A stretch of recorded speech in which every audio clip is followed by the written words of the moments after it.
Hello, everyone. It's been a while since I last uploaded a video, and I do apologize. Um, at my job, it's a very busy time for me, but I did want to get in here and do a quick video for you. The topic of this video, the title is that demonic spirits will try and make covenants with you while you sleep. And I have a dream that I want to share with you about that. So, but I do want to tell you that demonic spirits do try and make covenants with you while you sleep because when you're asleep, you're very vulnerable. When you're tired, when you're sleepy, you're vulnerable. Demonic spirits are very crafty, they're very deceptive. So they want to get you in a moment of weakness. And they love when you're weak, they love when you're tired, they love when you're sick. Whenever you are not feeling your best, that's when they try and circle around you like a shark, and they try and make covenants with you so that they can have uh, an open door to you, so they can make an agreement with you, and through covenants, they have an open door. They have access to you. So when we wake up in the morning from sleep, we're supposed to ask the Lord to break any covenants we may have made with demonic spirits. Whenever we're asleep, they try and talk to us in our sleep. They try and talk to us when we are tired and are on our way to sleep. We may hear voices, and not audio voices, but voices telepathically in our head. They may try and whisper in your ear and talk to you during your moment of weakness and when you're tired. There are some people that actually talk in their sleep, but who are you talking to? And I'm not saying every single time they're talking to a demonic spirit, but sometimes people are talking to demonic spirits in their sleep and don't know it. They don't realize it. Because sometimes these spirits come as messengers of God. They come like angels and say that they're an angel of God. They come in different ways. They're very crafty and deceptive. So I'm going to tell you a dream that I had where a demonic spirit was trying to make a covenant with me. So in the dream, I was in like a medieval castle, and in this castle was a bunch of different apartments. There were a lot of celebrities in this castle, and when I went into the dream, I immediately was already in the castle. So I didn't see myself walking up in the castle. I was already there, and I was in a particular apartment. And I did see several celebrities there. Some of the celebrities' names, I'll go ahead and name them. I saw Tamar Braxton, she was there. Will Smith was there. I think Denzel Washington was also there, and the apartments. But a lot of celebrities lived in these apartments that was inside of a medieval castle. So they have their own apartments there. And I was there talking to a group of them, and they were in one particular apartment. And I don't even remember this dream. I think was like maybe 2 years ago. So I don't even remember exactly all of the people that were in there. And I dream so frequently that if I don't write down my dreams, a lot of times I'll forget like a lot of the bits and pieces of it. But overall, I do remember celebrities being in there. Will Smith was definitely in there. Tamar Braxton, because I was actually having a conversation with her and she was sitting on the arm of a couch. So we're in this castle, and all of a sudden, this little girl, she looked like she may have been biracial, and she's probably about, I guess if I had to give her an age, maybe 2 or 3. She might have even been 4. She was little, and she was, as I was talking to different people, and I didn't feel uncomfortable there. As I was talking to different people, I noticed that the little girl was kind of rowdy, and she was like being a nuisance. And I don't know who her parents were, but nobody was really getting onto her. And as I was having a conversation with someone, I remember the little girl said something to me about, and at one point I did see the little girl smoking a cigarette, but the little girl said something to me. She asked me a question. Are you going to leave? Is what she said, something like that. Or when are you going to leave? Or are you going to leave? Or take me with you can I go with you if you leave? Or something like that she asked me. And to get her to kind of just leave me alone, I said, yeah, sure. Okay. All right. And I don't think I really even was listening to her question. It was like she just kept kind of pestering me the whole time she was there. She was smoking a cigarette. She was all over the place. And whenever it got time for me to leave, it was getting dark, and I was like, I'm getting ready to leave, and I'm going to go. And they seemed sad because none of them could leave. And it's almost like there was a sadness. And I was like, okay, so I'm going to go ahead and go. So I apparently knew the way out of the castle because I was walking down it was like cement steps, like wide, long steps. And I was walking down the steps. As I'm walking down the steps, I'm getting kind of scared because I didn't feel like I was by myself. So I walked down the steps and I'm walking into what was, I guess it would be the equivalent of some type of a drawbridge where there's a chain and it's shaped like an oval, like half of an oval, and it's wooden. So when you pull the chains up, it lifts up, and then something comes down. I don't know what that was. It came down, and then I would walk into what looked like some type of a hallway, and then I would get to these iron doors, and I would leave. But these iron doors had a trap or something where it looked like bear claw, like the bear traps they try and trap the bears in.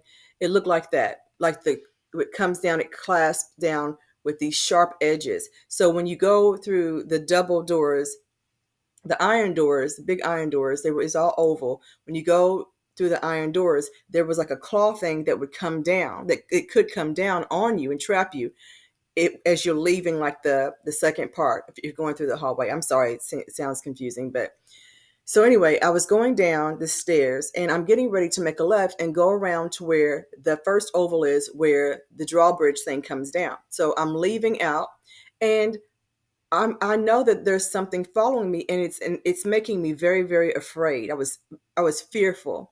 So whenever I stopped to look behind me to see what it was, I noticed it's this little girl. This little girl is following me, but she began to change and not look so much like the little girl that she was. She was beginning to, her appearance was beginning to morph into something else. But anyway, I go through the first part where that little drawbridge thing is, and where the wooden thing is I'm walking on. I don't know what to call it. So I'm going through that little hallway part. And as I'm going through, she's coming with me. And she said something like, "You promised me. You made me a promise," or something like that. And I don't remember the promise. I don't remember if she wanted to come with me. I think the promise was I said I wasn't going to leave. And she was like, "Will you stay? Will you not leave?" I think I said, yeah. I think I said I wasn't going to leave. That's what I think the promise was. But I was leaving. But I wasn't even aware of, I wasn't really thinking about it. I was like, yeah, okay, sure. Like I was kind of fanning her off. I wasn't really paying attention to exactly what I was saying. You know how like somebody asks something and you'll go, yeah, okay. And you fan them off and you don't really realize you're agreeing to something.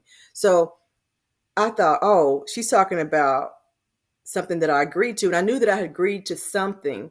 And I was like, oh, she doesn't want me to leave. But I knew that there was something evil about her. And I was like, I'm leaving. So as I'm leaving, I'm running and I'm trying to get, because she lowered, I didn't see her do it, but supernaturally or something, she lowered that second part where the trap would come down and it was falling down. And I was like, I got to get out of here. I got to get out of here. So I'm running and I slide barely under that trap from being caught. And so I leave and I get outside and I get all the way down to the sidewalk. Once I got down to the sidewalk, I knew that I was safe.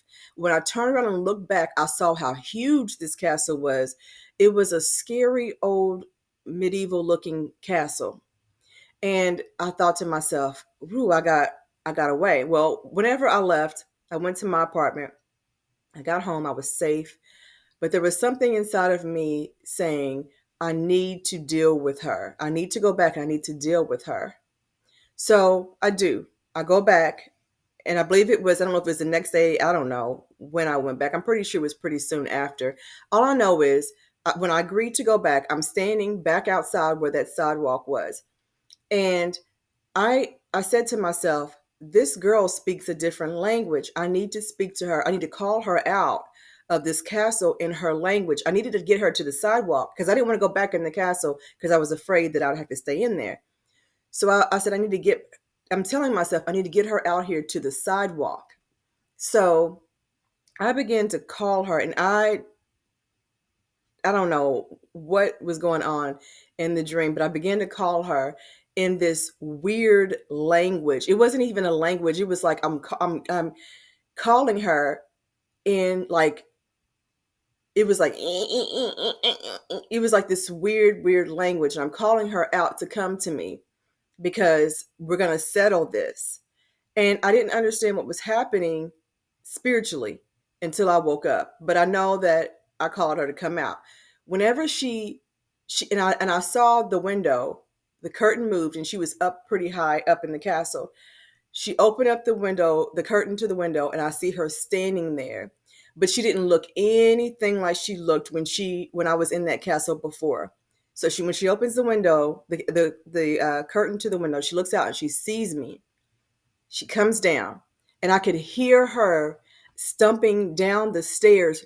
Although I was on the sidewalk and she was inside the castle, I could hear her. She's stumping down the stairs. When she comes out that iron door, the very front door, because you had the steps, you go into the iron door. So she's at the iron door, but then she came down the steps. But before she came down the steps, she was on that first step. She's rocking back and forth like this, and she's taking one foot and she's stumping it, and then she's moving over and she's stumping the other foot, and then she's moving over and stumping. She's doing this back and forth. She had on a cheerleading outfit. But what is so weird is she looked like a man, like it was a man, but her body was the shape of a man, but it was like a little person. So she was probably the height of a 3 or 4 year old, but this was a completely different person. This was a man, and he had on a wig that was cut up to here with two ponytails, and the wig was black. And I was just like, this is not the same person that was there yesterday. He comes down the stairs. He's coming for me like a football player. Like he's coming like he's going to attack me. And I remember as he's coming toward me, I said to myself, I need protection. I need something to hit him with. So I look down and there is a steel I guess it wasn't a bat. I guess maybe some type of pole, or it was a steel. I guess it would you consider it a pole or something like that. It was I don't remember exactly even what it looked like. All I know is I remember picking it up and swinging it at the girl man. And so I swung it, and I remember hearing oh, and then I woke up. When I woke up, I was like, wow, that dream was weird. And sometimes I'll have dreams like that and I don't know what it means, so I go on about my business. But I prayed about it because sometimes, like when I dream and the dream keeps coming back, I'm like, Lord, is there something that you're trying to tell me? And the Lord said, in dreams, sometimes demonic spirits will make covenants with you. That demonic spirit made a covenant with me in that dream, and I didn't even realize it. So it told me, it asked me, I believe it asked me if I would stay. And I said, yeah, okay. But I did not stay. I left. And I told the demonic spirit I would stay in that place with those people, and I didn't. I didn't feel comfortable. It was getting dark, and I left. And so, even though in the dream I didn't think anything of it, I had made, I don't know what the covenant would have looked like in the physical world, because the dreams are spiritual, but I made a covenant with the demonic spirit. I agreed to something. I don't know exactly what it was, but the Lord said in our dreams, when we're sleeping and we're vulnerable, demonic spirits try and make covenants with us. So when you wake up in the morning, you need to say, Lord, if I made any covenant with the demonic spirit, if my children have made any covenants with demonic spirits, not just in our sleep, but through the music that we listen to, through the shows that we watch, through the paraphernalia that we buy, through the food that we eat, because sometimes you go to certain restaurants and they pray over Buddha. They pray to him. He's their God. And you go eat that food, and that food has been dedicated to a demonic spirit, or a different type of demonic entity. So you've just eaten that, and you've come in covenant with that. When you're eating food in your dreams and drinking water, you're coming in covenant. Whenever you're drinking and eating, you're coming in covenant with demonic spirits. So the Lord dealt with me and said, you made a covenant in that dream with the demonic spirit. You need to renounce the covenant. You need to renounce the covenant, the agreement, the allegiance, the pledge, whatever, the oath, whatever it is that I made, and I wasn't even aware of it, but a demonic spirit tricked me in the dream, and it was such a nuisance to me that I wanted it to get rid of it because it was so annoying. And it appeared to be a child, but in reality it was a man. So basically, this video is just to let you know that sometimes demonic spirits will try and make covenants with you in your most vulnerable states, and even your children. You know, sometimes when you're watching TV, when you're listening to music, covenants, covenants, covenants. That's an agreement. And we don't always know what that agreement is until it manifests itself in a physical way. And then we lose our job or something crazy happens to us. And we may have agreed to that in a dream and not even known exactly what we agreed to. So just wanted to let you know that so that you all can pray against covenants with demonic spirits, and not just for yourself, but for your children and your spouse and other family members as well. All right. Thank you for watching. Until next time.